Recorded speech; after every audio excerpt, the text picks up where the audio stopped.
ಜಮೀರ್ ಧ್ವಜಾರೋಹಣ ಮಾಡಲ್ಲ ಮಾಡಲ್ಲ ಮಾಡಲ್ಲ ಕೊನೆಗೂ ಹಠ ಸಾಧಿಸಿ ಗೆದ್ದ ಜಮೀರ್ ಅಹಮದ್ ಖಾನ್. ವಿಜಯನಗರ ಜಿಲ್ಲಾ ಉಸ್ತುವಾರಿ ಬದಲಾವಣೆ. ಕೊನೆಗೂ ಹಠ ಸಾಧಿಸಿ ಗೆದ್ದ ಜಮೀರ್ ಅಹಮದ್ ಖಾನ್. ವಿಜಯನಗರ ಜಿಲ್ಲಾ ಉಸ್ತುವಾರಿ ಬದಲಾವಣೆ. ಜಮೀರ್ ಬದಲು ಬಸವಂತಪ್ಪಗೆ ವಿಜಯನಗರ ಉಸ್ತುವಾರಿ. ಧ್ವಜಾರೋಹಣಕ್ಕೆ ಟೈಮ್ ಇಲ್ಲ, ಉಸ್ತುವಾರಿ ಕೆಲಸ ಜಾಸ್ತಿ ಇದೆ ಅಂತ ಹೇಳಿ ಸಿಎಂಗೆ ಜಮೀರ್ ಅಹಮದ್ ಪತ್ರವನ್ನ ಬರೆದಿದ್ರು.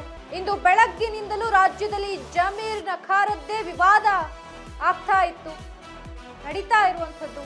ಇನ್ನು ಧ್ವಜಾರೋಹಣ ಮಾಡಲ್ಲ ಎಂದಿರೋದು ದೇಶದ್ರೋಹ ಅಂತ ಹೇಳಿ ಬಿಜೆಪಿ ನಾಯಕರು ಆಕ್ರೋಶವನ್ನ ಕೂಡ ವ್ಯಕ್ತಪಡಿಸಿದ್ರು.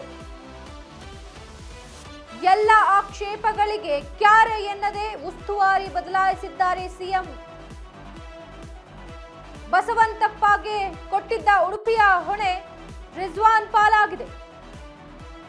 ಅಲ್ಪಸಂಖ್ಯಾತ ಖಾತೆ ಕೊಡದಿದ್ದಕ್ಕೆ ಸಿಟ್ಟಾಗಿದ್ದಾರ ಜಮೀರ್ ಅಹಮದ್ ಖಾನ್. ಕೇವಲ ವಸ್ತಿಯೊಂದನ್ನೇ ಕೊಟ್ಟಿರೋ ಸಿಎಂ ಡಿಕೆ ಶಿವಕುಮಾರ್ ಅಲ್ಪಸಂಖ್ಯಾತ ಖಾತೆ ಕೊಡದಿದ್ದಕ್ಕೆ ಸಿಟ್ಟಾಗಿದ್ದಾರ. ಹಾಗಾದ್ರೆ ಜಮೀರ್ ಕೊನೆಗೂ ಹಠ ಸಾಧಿಸಿ ಗೆದ್ದೇ ಬಿಟ್ರ ಜಮೀರ್ ಅಹಮದ್ ಖಾನ್. ವಿಜಯನಗರ ಜಿಲ್ಲಾ ಉಸ್ತುವಾರಿ ಬದಲಾವಣೆ ಆಗಿರುವಂತದ್ದು. ಜಿಲ್ಲೆ ಬೇರೆ ಸರ್, ನೀವು ಉಸ್ತುವಾರಿ ಸಚಿವರನ್ನು ಚೇಂಜ್ ಮಾಡೋದಕ್ಕೆ ಒಂದು ವಾದ ಇಲ್ಲ. ಸ್ವಾತಂತ್ರ್ಯೋತ್ಸವಕ್ಕೆ ನಾನು ಹೋಗಲ್ಲ ಅಂತಂದ್ರೆ ಏನರ್ಥ ಇದೆ? ನಾಟ್ ಇನ್ ಪ್ರೊಟೆಸ್ಟ್ ಅವರು ಕೇಳಿರೋದು ಅವ್ರು ಬೇರೆ ಆಲ್ಟರ್ನೇಟಿವ್ ಜಿಲ್ಲೆಗೆ ಹೋಗೋದಕ್ಕೆ ಅವ್ರಿಗೆ ಆರೋಗ್ಯ ಸರಿ ಇಲ್ಲ ಅನ್ನೋ ಕಾರಣಕ್ಕೆ ಆಯ್ತು. ಜಿಲ್ಲಾ ಅಲೋಕೇಶನ್ಸ್ ಮಾಡುವಾಗ ಅವ್ರಿಗೆ ಆ ಜಿಲ್ಲೆ ಹಿಂದೆ ಇದ್ರು, ಅದು ಬೇಡ ಬೇರೆ ಜಿಲ್ಲೆ ಕೊಡಿ ಅನ್ನೋ ಇದನ್ನ ಏನ್ ಹೇಳಿದಾರೆ ಅಂದ್ರೆ, ಮನೆ ಅಧ್ಯಕ್ಷೆ ಆರೋಗ್ಯ ಸರಿ ಇಲ್ಲ ಹೋಗೋದಕ್ಕೆ ಒಬ್ಬ ಸಚಿವರಿಗೆ ಆದ್ಯತೆ ಯಾವುದು ಅಂತ ಅವರೇ ಬರೆದಿರೋ ಪತ್ರದಲ್ಲಿ ಆದ್ಯತೆ ಯಾವುದು ಅಂತ ಹೇಳ್ತಾರೆ. ರಾಜ್ಯದಲ್ಲಿ ಮುಂದಿನ ದಿನಗಳಲ್ಲಿ ಬಿಬಿಎಂಪಿ ಸೇರಿದಂತೆ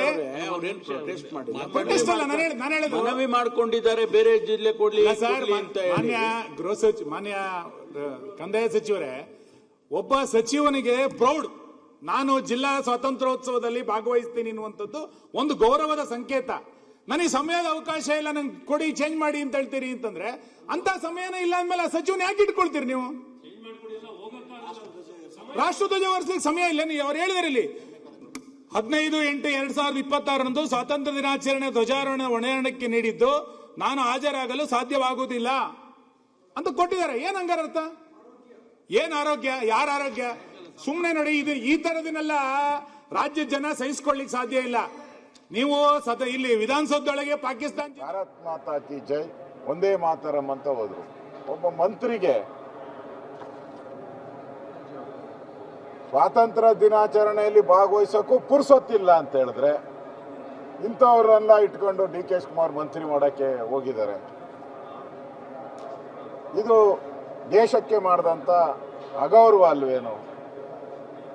ಸಂವಿಧಾನದ ಅಡಿಯಲ್ಲಿ ನಾವೆಲ್ಲ ಪ್ರಮಾಣ ವಚನ ಸ್ವೀಕಾರ ಮಾಡ್ತೀವಿ.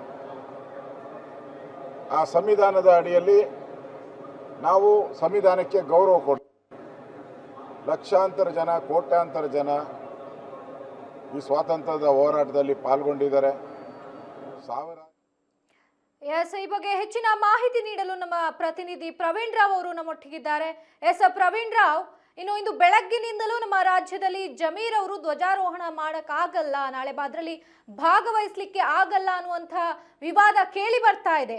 ಹಾಗಾದ್ರೆ ಒಬ್ಬ ಮಂತ್ರಿಗೆ ಧ್ವಜಾರೋಹಣವನ್ನ ಮಾಡಿಸ್ಲಿಕ್ಕೆ ಆಗದೆ ಇರೋಷ್ಟು ವೀಕ್ ಆಗೋಯ್ತಾ ನಮ್ಮ ರಾಜ್ಯ ಸರ್ಕಾರ ಅಂತ? ಖಂಡಿತ ಚಂದನ, ಇದು ನಿಜವಾಗ್ಲೂ ಒಂದ್ ರೀತಿಯ ದೌರ್ಭಾಗ್ಯದ ಸಂಗತಿ ಅಂತಾನೆ ಹೇಳ್ಬೋದಾಗಿದೆ. ಯಾಕಂತಂದ್ರೆ ಹಠಕ್ಕೆ ಬಿದ್ದು ನನಗೆ ಸಚಿವ ಸ್ಥಾನ ಬೇಕೇ ಬೇಕು ಅಂತೇಳಿ ಸಚಿವ ಸ್ಥಾನ ತಗೊಂಡ್ಮೇಲೆ ಅವರಿಗೆ ಆಯಾ ಜಿಲ್ಲೆಗಳ ಜವಾಬ್ದಾರಿಯನ್ನ ವಹಿಸಿದ ಮೇಲೆ ಅವರು ಅಲ್ಲಿ ಧ್ವಜಾರೋಹಣವನ್ನ, ಸ್ವಾತಂತ್ರ್ಯೋತ್ಸವದ ಸಂದರ್ಭದಲ್ಲಿ ಧ್ವಜಾರೋಹಣವನ್ನ ಮಾಡಲೇಬೇಕಾಗಿರ್ತಕ್ಕಂತಹ ಅತ್ಯಂತ ಅದು ದೊಡ್ಡ ಜವಾಬ್ದಾರಿ ಇರ್ತದೆ, ಅದು ಕರ್ತವ್ಯ ಕೂಡ ಹೌದು, ಅದನ್ನ ಮಾಡಲೇಬೇಕಾಗಿರ್ತದೆ. ಯಾಕಂದ್ರೆ ಈ ರಾಜ್ಯ ಸರ್ಕಾರ ಈಗಾಗಲೇ ನಮ್ಗೆ ಗೊತ್ತಿದೆ, ಫ್ರೀಡಮ್ ಹಬ್ಬ ಅಂತೇಳಿ ಎಲ್ಲಾ ಜನರ ಪಾಲ್ಗೊಳ್ಳುವಿಕೆ ಇರಬೇಕು ಸ್ವಾತಂತ್ರ್ಯೋತ್ಸವದಲ್ಲಿ ಅಂತ ದೊಡ್ಡ ಹಬ್ಬನ ನಾಳೆ ಕೋಟ್ಯಾಂತರ ರೂಪಾಯಿ ಖರ್ಚು ಮಾಡಿ ವಿಧಾನಸೌಧ ಎದುರುಗಡೆ ಮಾಡ್ತಾ ಇದ್ದಾರೆ. ಅದೆಲ್ಲರಿಗೂ ಕೂಡ ನಮ್ಗೆ ಗೊತ್ತಿರ್ತಕ್ಕಂಥ ವಿಚಾರ. ಅಂಥದಲ್ಲಿ ಈ ಸರ್ಕಾರದ ಒಂದು ಭಾಗವಾಗಿರ್ತಕ್ಕಂಥ ಒಬ್ಬ ಸಚಿವ ಜಮೀರ್ ಅಹಮದ್ ಅವರು ನಾನು ಧ್ವಜಾರೋಹಣ ಮಾಡೋದಕ್ಕೆ ಆಗೋದಿಲ್ಲ ಅಂತೇಳಿ ಮುಖ್ಯಮಂತ್ರಿಗಳಿಗೆ ಪತ್ರ ಬರೀತಾರೆ ಅಂತಂದ್ರೆ ಇದು ನಿಜವಾಗಿಯೂ ಎಲ್ಲಿಗೆ ಬಂದು ತಲುಪಿದೆ ಅನ್ನುವಂತಹ ವಿಚಾರ ನಮಗೆ ಇದರಿಂದ ನಮಗೆ ಎದುರಾಗ್ತಾ ಇರ್ತಕ್ಕಂಥದ್ದು. ನಿಜವಾಗಿಯೂ ಇದು ಅತ್ಯಂತ ವಿಷಾದನೀಯ, ಅತ್ಯಂತ ಖಂಡನೀಯವಾಗಿರ್ತಕ್ಕಂತಹ ವಿಚಾರ. ಯಾಕಂದ್ರೆ ಅವ್ರು ನಮ್ಗೆ ಉಸ್ತುವಾರಿ ಬೇಡ ಅಂತೇಳಿ ಹೇಳಿದ್ದಾರೆ, ಅದು ಬೇರೆ ಪ್ರಶ್ನೆ. ಆದ್ರೆ ಸ್ವಾತಂತ್ರ್ಯೋತ್ಸವದ ಮುನ್ನಾ ದಿನ ಅವರು ಪತ್ರವನ್ನ ಬರೆದು ಮುಖ್ಯಮಂತ್ರಿಗಳಿಗೆ ನನಗೆ ಉಸ್ತುವಾರಿನೂ ಬೇಡ, ಧ್ವಜಾರೋಹಣ ಮಾಡಕ್ಕೂ ಆಗೋದಿಲ್ಲ, ನನಗೆ ಈ ಜವಾಬ್ದಾರಿಯಿಂದ ವಿಮುಕ್ತಿಗೊಳಿಸಿ ಅಂತಂದ್ರೆ ಇನ್ನು ಯಾವ ಪುರುಷಾರ್ಥಕ್ಕೆ ಇವರು ಮಂತ್ರಿಗಳಾಗ್ತಾರೆ? ಪ್ರಜಾಪ್ರಭುತ್ವ ವ್ಯವಸ್ಥೆಯಲ್ಲಿ ಜನ ಯಾಕೆ ಇವರನ್ನ ಆಯ್ಕೆ ಮಾಡಿ ಅಲ್ಲಿ ಕಳಿಸ್ಬೇಕು ಅನ್ನುವಂತಹ ಪ್ರಶ್ನೆ ಉದ್ಭವ ಆಗ್ತದೆ. ಇದು ಕೇವಲ ಈ ಬರೀ ಚಾಮರಾಜಪೇಟೆ ಜನ ಅದನ್ನೆಲ್ಲ ಕೂಡ ಪ್ರಶ್ನೆ ಮಾಡ್ಕೊಳ್ಬೇಕಾಗ್ತದೆ ಅವ್ರನ್ನ. ಯಾಕಂದ್ರೆ ನಮ್ಮ ಆ ಕ್ಷೇತ್ರದಿಂದ ಆಯ್ಕೆಯಾಗಿ ಹೋದಂತ ಸಚಿವ ಪ್ರಜಾಪ್ರಭುತ್ವ ವ್ಯವಸ್ಥೆಯಲ್ಲಿ ಸ್ವಾತಂತ್ರ್ಯೋತ್ಸವ ಅಂತಂದ್ರೆ ಅದಕ್ಕೆ ಎಷ್ಟೊಂದು ಮಹತ್ವ ಇದೆ. ನಮ್ಮ ದೇಶಕ್ಕೆ ಸ್ವಾತಂತ್ರ್ಯ ಬಂದಂತ ದಿವಸ ಅದನ್ನೇ ಇವತ್ತು ನಮ್ಮ ದೇಶ ಜಯಂತಿ ತರ ಆಚರಣೆ ಮಾಡ್ತೀವಿ ಅಂತ ಕೃಷ್ಣ ಬೈರೇಗೌಡರು ಹೇಳಿದ್ದನ್ನು ಕೂಡ ನಾವು ಇಲ್ಲಿ ಕೇಳ್ತೇವೆ.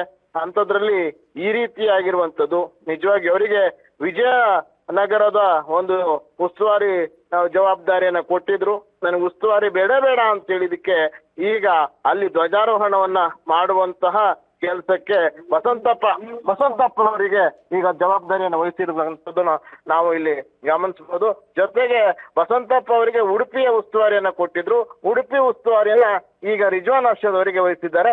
ಅವರೆಲ್ಲರೂ ಕೂಡ ನಾವು ಅಲ್ಲಿ ಧ್ವಜಾರೋಹಣವನ್ನ ಮಾಡ್ತೇವೆ ಅನ್ನುವಂತ ಮಾತನ್ನ ಹೇಳಿದ್ದಾರೆ. ಚಂದನ, ಎಸ್, ಇದು ಕಾನೂನು ಪ್ರಕಾರವಾಗಿ ಅಫೆನ್ಸ್ ಆಗಲ್ವಾ ಹಾಗಾದ್ರೆ ಪ್ರವೀಣ್ ಅವರೇ? ಇದು ಕಾನೂನಿನ ವಿಚಾರದಲ್ಲಿ ನಾನು ಧ್ವಜಾರೋಹಣ ಮಾಡೋದಿಲ್ಲ ಅಂತ ಹೇಳುವಂತಹ ವಿಚಾರಕ್ಕೆ ಸಂಬಂಧಪಟ್ಟ ಹಾಗೆ ಅದಕ್ಕೆ ಕಾನೂನು ತಜ್ಞರನ್ನು ನಾವು ಪರಿಶೀಲನೆ ಮಾಡಬೇಕಾಗ್ತದೆ. ಆದ್ರೆ ಇದು ಒಂದ್ ರೀತಿ ಹೊಣೆಗಾರಿಕೆಯಿಂದ ಒಂದು ಧ್ವಜಾರೋಹಣ ಮಾಡೋದಕ್ಕೆ ಆಗೋದಿಲ್ಲ. ಇದು ಅವಕಾಶ ಎಲ್ರಿಗೂ ಸಿಗೋದಿಲ್ಲ. ಒಂದು ಜಿಲ್ಲೆಯ ಸಚಿವನಾಗಿ ಎಲ್ಲರ ಒಂದು ಗೌರವವನ್ನ ಸ್ವೀಕಾರ ಮಾಡೋದೊಂದು ಕೂಡ ಇರ್ತದಲ್ಲಿ. ಅಂತ ಒಂದು ಜವಾಬ್ದಾರಿ, ಅಂತಹ ಒಂದು ಅವಕಾಶ, ಸುವರ್ಣ ಅವಕಾಶದಿಂದ ಅವರು ವಂಚಿತರಾಗ್ತಾ ಇದ್ದಾರೆ ಅಂತಂದ್ರೆ ಇದು ನಿಜಕ್ಕೂ ಅವರ ಮೂರ್ಖತನದ ಪರಮಾವಧಿ ಅಂತ ಕೂಡ ಹೇಳ್ಬೋದಾಗಿದೆ ನಾವು. ನಿಜವಾಗ್ಲೂ ಕಾನೂನಿನ ವಿಚಾರದಲ್ಲಿ ಧ್ವಜಾರೋಹಣವನ್ನ ನೀವು ಮಾಡಬೇಡ್ರಿ ಅಂತ ಹೇಳಿ ಯಾರಾದ್ರೂ ಅದಕ್ಕೆ ತಡೆಯನ್ನ ಒಡ್ಡಿದ್ರೆ ಅದಕ್ಕೆ ಬೇರೆದೇ ಆಗಿರ್ತಕ್ಕಂತಹ ಒಂದಿಷ್ಟು ಕಾನೂನು ಇದ್ದಿದ್ದಾವೆ. ಆದ್ರೆ ನಾನು ಮಾಡೋದಿಲ್ಲ ಅಂತ ಹೇಳುವಂಥದ್ದು ಏನಿದೆ ಅದಕ್ಕೆ ಕಾನೂನಿನಲ್ಲಿ ಯಾವ ರೀತಿಯ ಒಂದ್ ರೀತಿ ಇದಿದೆ ಅನ್ನತಕ್ಕಂಥದ್ದು ಅದ್ರ ಬಗ್ಗೆ ಹೆಚ್ಚಿನ ಮಾಹಿತಿ ಈಗ ಲಭ್ಯ ಆಗ್ಬೇಕಾಗಿದೆ. ಚಂದನ, ಎಸ್, ಧನ್ಯವಾದ ಪ್ರವೀಣ್ ರಾವ್ ನಿಮ್ಮೆಲ್ಲ ಮಾಹಿತಿಗೆ.